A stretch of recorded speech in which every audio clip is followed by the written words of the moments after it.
And the gentleman who's running against you, David Cross, has made some allegations. And I offered to you to say, hey, I will allow you to address the allegations, and we'll give you free reign to say whatever you want to say and take it on. And we did it in the form of some video clips because he has spoken at some other places. So I don't want to make it look like I'm putting his words in my mouth. We'll get it straight from him. Let's play the first clip.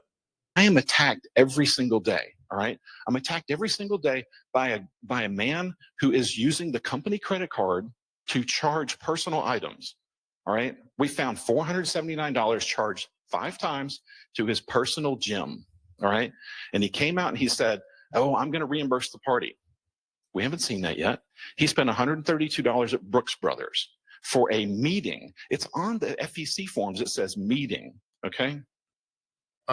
So the Georgia Republican Party raised and spent roughly $23 million in the 2024 cycle.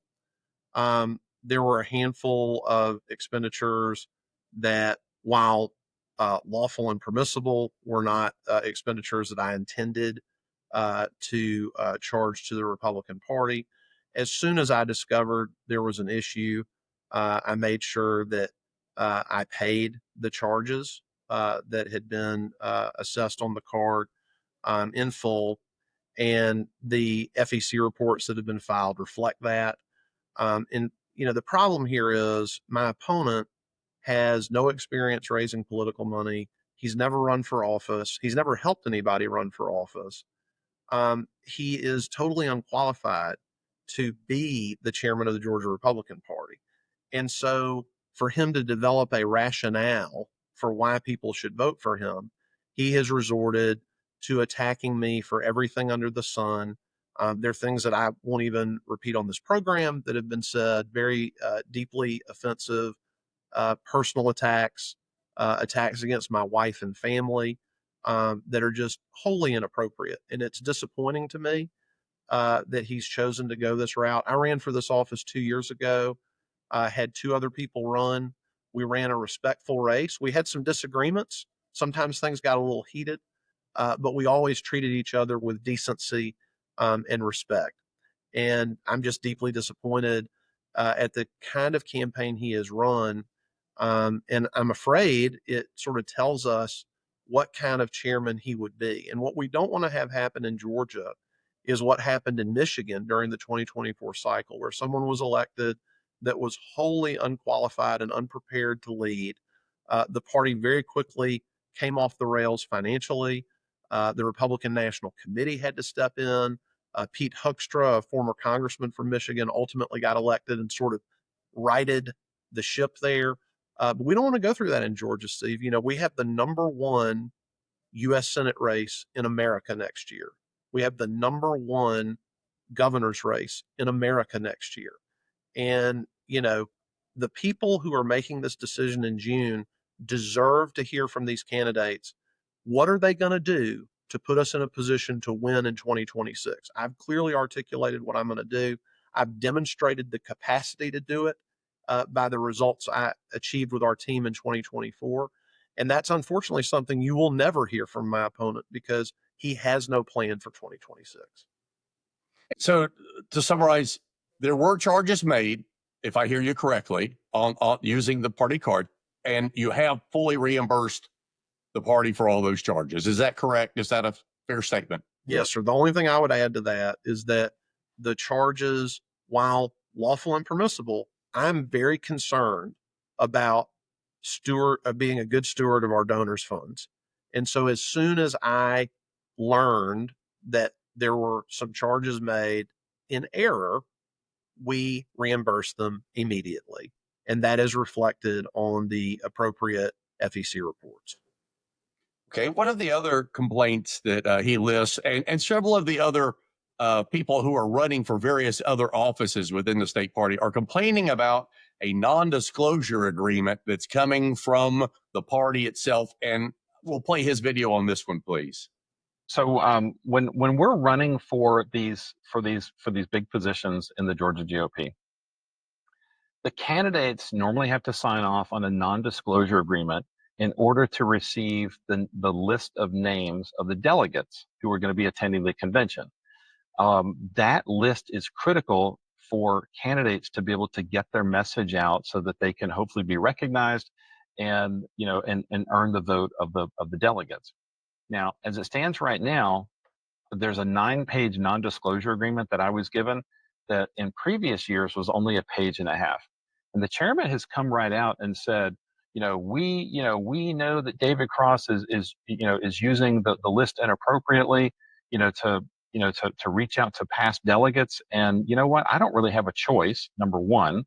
Number two, I'm not doing anything inappropriate. I mean, I'm sending a political message to people who are involved in the party, trying to reach out to them. I'm not marketing to these people. I'm not, going out there and saying, hey, come use my business or something like that.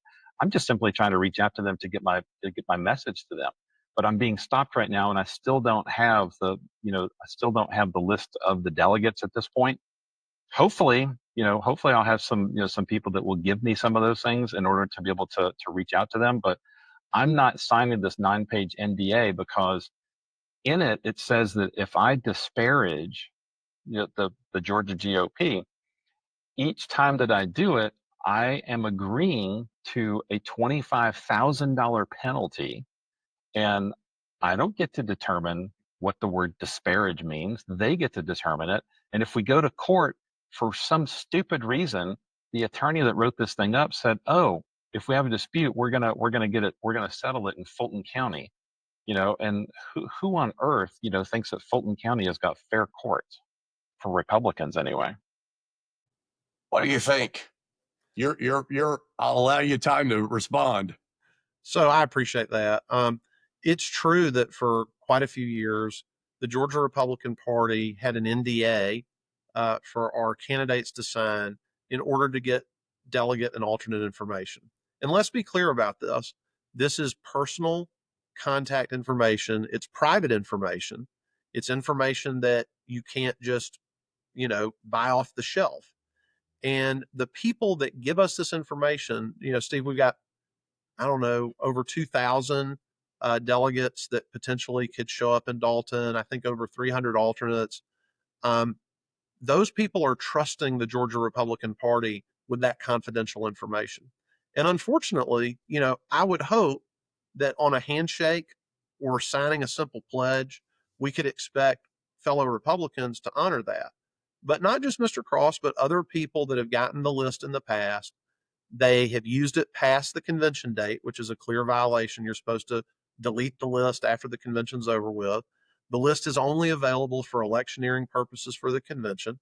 Mr. Cross and others have used it to promote for commercial purposes long after the convention was over with. I think he sort of admitted on video that he's continuing to use lists that he should have deleted in one case a year ago and another case 2 years ago. And so we had a great hue and cry from our constituents, from people that participate in these conventions. They said, I'm tired of an email address that I give y'all. I'm getting 15 different emails from every campaign under the sun. Because that's the other thing that happens is people wind up giving these lists to political consultants. Then the list gets sold. And, we're not being the kind of stewards we want to be of that information. So we had to come up with a more tight NDA. I'll say this too, the NDA that was signed in 23 and 24 had no penalty clause. There was no ability to enforce it. And so this one made it very clear that yes, there's a financial penalty if you violate the NDA. And, I think it's appropriate.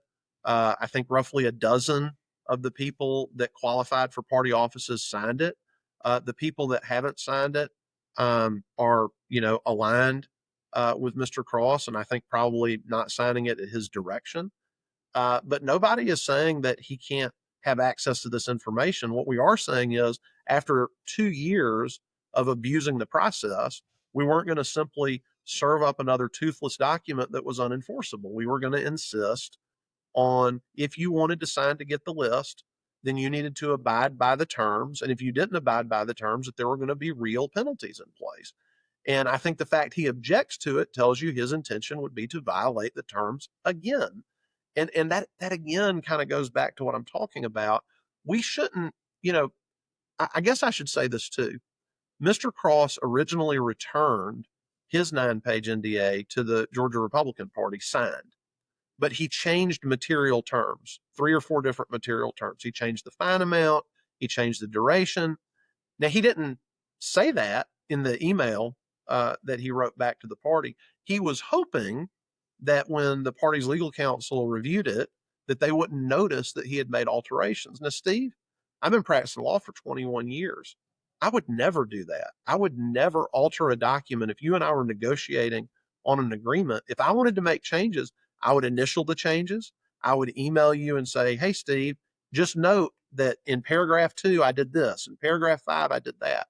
So if somebody's going to behave that way to get delegate information, think about the decisions that you're called on to make as chairman of a political party. If you can't be trusted with a small decision like that, how can we trust him with the big decisions of this office? There's a lot of stuff floating all over social media, as you can imagine.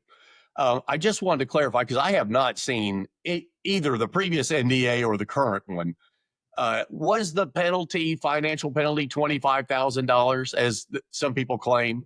It is. It is. And in fact, there are other party organizations. I know DeKalb, the DeKalb Republican Party, actually has a violation that's $500 per delegate record. And so I think if you gave the whole list, the DeKalb party's penalty is something like $83,000.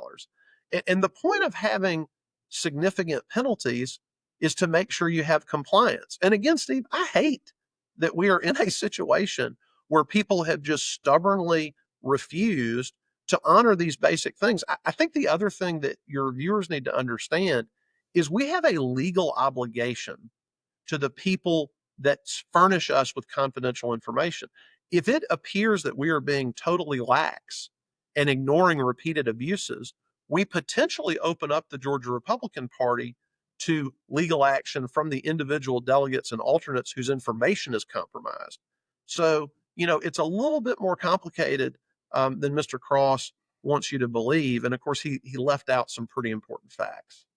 I know one of the concerns on social media that I saw come up several times was because there is a pretty substantial penalty involved in the NDA, the enforcement of the NDA, because you're a candidate and the other people on the executive board, I guess you would call it, are candidates themselves. So who is or what is the enforcement mechanism, and how can that remain unbiased in the current situation with, the current people running for their offices? Well, I think, that's why we have a general counsel. We have a lawyer whose sole duty is to the Georgia Republican Party and making sure that we're following the law. And so that is the person that you would look to. It wouldn't be a decision that I would make. Obviously, I've been very careful throughout this process. We had an issue with a couple of candidates that one had a late filing due to our call to qualify. A couple had filings that were arguably incomplete. I didn't get in the middle of refereeing that dispute. I gave it to our general counsel and our rules chairman. The candidates were unhappy with their decision. And so then we gave it to the nominating committee to decide. So, I'm not going to insert myself in these controversies for exactly the reason you say, Steve. I mean, we got to have fairness in this elections process. But I think it's important to note that the vast majority of people who qualified for party offices signed this document.